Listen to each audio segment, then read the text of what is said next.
wariye cabdimaalik muuse coldoon ayaa maanta xabsiga laga sii daayey waxaana lagu sii daayey cafis madaxweyne cabdimaalik muuse coldoon ayaa waxa uu xidhnaa muddo sanad iyo 2 bilooda iyadoo ciidamada booliiska Soomaaliland bishii afraad ee sanadkii 2019 ay ka soo qabteen magaalada Burco ee xarunta gobolka Togdheer laguna maxkamadeeyay magaalada Hargeysa cabdimaalik muuse coldoon oo la hadlayay qaybo ka mid ah warbaahinta waxa uu sheegay inuu mahad celinayo madaxweynaha Soomaaliland gudoomiyaasha xisbiyada mucaaradka iyo waliba cid kasta oo ka qayb qaadatay soo diintiisa sidoo kale waxa uu mahadnaqay warbaahinta iyo waliba hay'adaha xuquuqul insaanka cabdimaalik muuse coldoon oo ka hadlayay arimahani waxa uu yiri intayna daawanaysa iyo idinkaba waxaan idin xaqiijinayaa maanta inaan xorriyadeedii helay maanta ay taariikhdu tahay 15 Shawaal 1442 hijriya oo waafaqsan 6 bisha 6 2020 anigoo la xiray magaalada Burco laga soo qabtay taariikhdu markay ahayd 17 bishii afraad ee 2019 maanta xor baan ahay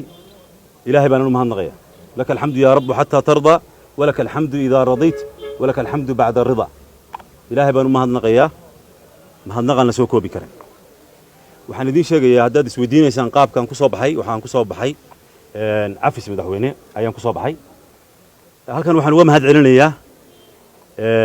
cid kasta oo ka qayb qaadatay soo dayntayda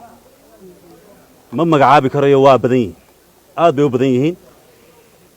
si gaar ah waxaan ugu mahad celinayaa oo runtii yani waxa weeye goolkii ugu dambeeyay dhaliyay gudoomiyaha xisbiga wadani mudane cabdiraxmaan cirro oo runtii ku dadaalay inaan xorriyadeedii helo waxaanan ilaaweyn oo isaguna ka qayb qaatay gudoomiyaha xisbiga ucid injineer Faysal Cali Waraabe oo isaguna siideynteedan ugu dambeysay ka qayb qaatay sidoo kale waxaan u mahad celinayaa madaxweynaha Soomaaliland Muuse Bixi Cabdi aqbalaadda uu ka aqbalay inaan xorriyadeedii helo waxaan kaloo u mahad celinayaa qof iyo dhinac iyo hay'ad cid kasta oo ka qayb qaadatay inaan maanta xorriyadeeda helo oo ka xumaa inaan xidhnaado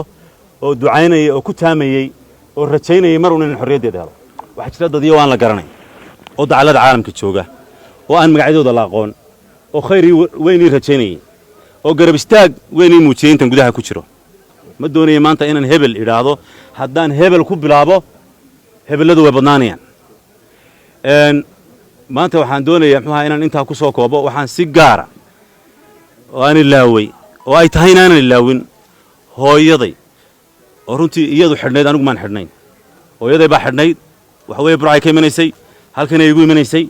waxa weeye garabkayga ahayd ehelkayga waxa weeye sida ay igu samreena jazaahumullahu khayr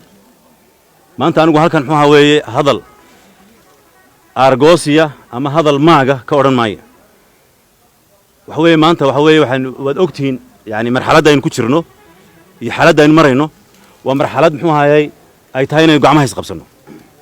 waxaan ku baaqayaa inaynu maanta gacmaha is qabsano waxaan ku baaqayaa inaynu bog cusub furno waxaan leeyahay anigu hadalkii uu ku yiri nabiyullaahi yuusuf calayhi salaam markii uu jeelka ka soo baxay walaaladii ayaan aniguna leeyahay waxa weeye shaydaan ayuun baa ina dhex galay wax kale ma jiraan waxa weeye maanta waxa weeye xaggii dambe eegi mayno